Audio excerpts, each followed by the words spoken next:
Hello everyone! So, andito tayo ngayon sa Filipino Club Fisher Mall, Manila.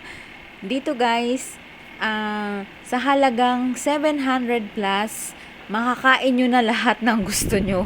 Kung gusto nyo ng sweets, Filipino food, mga beer, may mga soft drinks din sila dito, tapos mga juices, tapos kung lahat ng dessert andito na sa Filipino Club.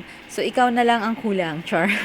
Tapos, meron silang mga fruits, mga snacks, whatever. Pwede dito. Tapos, sa halagang 700 plus, marami ka nang makakain. Tapos, ang time limit dito ay meron silang lunch time, tsaka dinner time.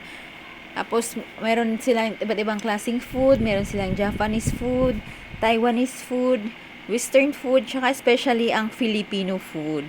Ang sarap ng mga food nila dito guys. So, punta na kayo ito. Gusto nyo naman may mga kids, maraming mga sweets dito. Tapos, napaka-organized ng restaurant na to. Kahit maraming tao, hindi magulo. Tapos, ang lawak. Tapos, ang bilis nilang magpalit ng pagkain. So, pag may, pag wala ng laman, pinapalitan nila agad. So, see you on my next vlog. Bye!